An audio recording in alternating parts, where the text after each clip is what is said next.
Chapter 3. By the end of this chapter, students will be able to understand the impact of alcohol on the brain, analyze how external factors influence behavior, and increase self-awareness and communication skills. Today we're going to be talking about the impacts of alcohol use. Before we dive into this chapter, we created an activity to start called A Minute to Win It. Students can pair up with a partner and discuss their responses to the following prompts. Take 60 seconds and write down reasons why people drink alcohol. Take another 60 seconds and write down some reasons why people do not drink alcohol. Encourage youth to brainstorm as many ideas as possible with their partner in under 60 seconds. Only ideas that are written down will count towards their score. This activity is a great way for students to think deeper and critically assess their understandings around alcohol. Here are a few quick facts about alcohol. Alcohol is the most commonly misused substance in the world. It's so normalized in society, so it's really hard to not be surrounded by it. Alcohol is a depressant, which means it slows down your breathing and heart rate. Drinking as a teen is associated with higher levels of anxiety and depression, and underage drinking can slow your brain development. So why do people drink in the first place? Alcohol is used when people are feeling all emotions, including joy, anger, sadness, and stress. People start drinking for many reasons, some as simple as curiosity or for fun. As a society, we drink to celebrate, we drink to mourn, we drink socially. It's just a normal accompaniment to most social events. These are widely held perceptions about alcohol, and they're created in part by alcohol advertising and pop culture. Americans are bombarded with $4 billion worth of alcohol marketing each year.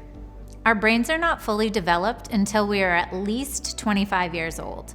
Alcohol use underage can alter this development, potentially affecting both brain structure and function.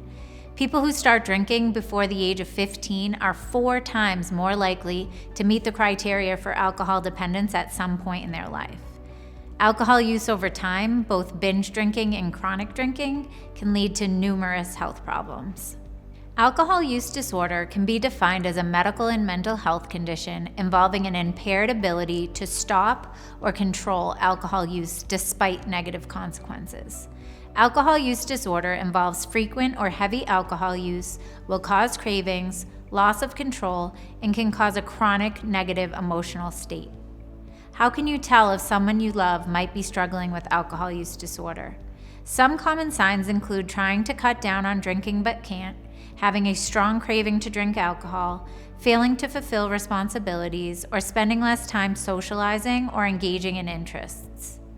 Combining substances is dangerous in any instance. Using 2 substances with differing effects does not cancel each other out, but instead it intensifies the effects of both drugs. Using alcohol and marijuana together can cause a person to feel nausea, panic, anxiety, or paranoia. This is sometimes referred to as a crossfade. Alcohol is a depressant or downer, so using alcohol and an upper or stimulant together can cause an increase in risky behaviors, putting your body under great stress physically. An overdose is more likely in this situation as well. Stimulant use alone impacts our cardiac functioning or how our heart is working. This risk increases with combined alcohol use because of the added stress on our cardiovascular system. Mixing 2 depressants or downers such as alcohol and opioids or benzodiazepines causes our central nervous system to slow down. This leads to decreased heart rate, dizziness, and memory loss. Risk for overdose is significantly increased in this situation as well. What's in your cup? The amount of liquid in your cup does not match up to how much alcohol is in your drink. In the US, one standard drink contains roughly 0.6 ounces of alcohol. A 12-ounce can of beer typically contains around 5% alcohol, while a 5-ounce glass of wine contains around 12% alcohol. The amount of alcohol in a drink varies by beverage, not by the size of the cup. What is blood alcohol content, or BAC? BAC measures the percentage of alcohol in your blood. This varies by individual, taking into account a person's height, weight, how quickly they've been drinking in a span of time, and the strength of alcohol being consumed. Take a look at the chart on the slide to review the different impacts BAC has on different levels. What is binge drinking? For adults, binge drinking means drinking so much within a span of 2 hours that your BAC levels reach 0.08, the legal limit of intoxication. For women, this typically takes about 4 drinks and about 5 drinks for men. For adolescents or underage individuals, this typically takes even fewer drinks. Binge drinking versus chronic drinking. It's important to note that not all individuals who engage in binge drinking engage in chronic drinking, and vice versa. It's common to picture a person with alcohol use disorder as a person who consumes excessive amounts of alcohol every day. However, alcohol use disorder can present differently for each person. Binge drinking is determined based on the number of drinks consumed in a period of time. While some individuals who engage in binge drinking may develop an alcohol use disorder, or AUD, not all do. Chronic drinking is not defined by a number of drinks, rather the characteristics describing alcohol dependence. A turn and talk is a great opportunity for students to pause and have a discussion with their peers about the content they have learned so far, as well as apply their real-world experience. Here's the prompt for this chapter. There are many consequences associated with drinking. Drunk driving is often the most commonly thought of one.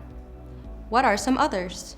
The chapter will also cover consequences, short and long term, with an emphasis on understanding that adolescents are at greater risk of experiencing short-term consequences. Harm reduction is a strategy used to reduce negative consequences associated with risky behaviors. Harm reduction strategies are used every day to reduce harm in situations such as wearing a seatbelt while driving a car or putting on sunscreen. As it pertains to substance use, the defining features of harm reduction focuses on the prevention of harm, rather than on the prevention of substance use itself. Here are a few harm reduction practices to consider. The Good Samaritan Law in Massachusetts states that a person who, in good faith, calls 911 or seeks medical attention for someone experiencing alcohol incapacitation or drug overdose, seeks help for themselves, or is the person in need of assistance, shall not be charged. The goals of this law are to reduce risk of fatal overdoses, increase the likelihood of someone getting medical attention when needed, and reduce stigma associated with drug use and law enforcement. The social host law is put in place with the goal of deterring underage alcohol use, as well as purchasing alcohol for minors. Providing alcohol to anyone under the age of 21 by purchasing directly or supplying through a house party is punishable up to 1 year in jail and or $2,000 in fines. Here are a few scenarios to demonstrate to students how it can be helpful to have some pre-planned refusal techniques in the event they find themselves or a loved one finds themselves in an uncomfortable situation. Encourage students to think about what they would do if they found themselves in these scenarios. Here is an exit ticket for students to reflect on what they just learned. True or false? A. The legal limit of an individual under the age of 21 while operating a vehicle in Massachusetts is 0.00. B. Binge drinking is consuming enough alcohol in the course of 2 hours that your BAC rises to 0.08. C. Mixing alcohol with other depressants can cause severe dizziness and memory loss. Respond in one paragraph. Do you believe that the legal age to consume and purchase alcohol should move from 21 to 25 years old? Please provide your reasoning to support your answer.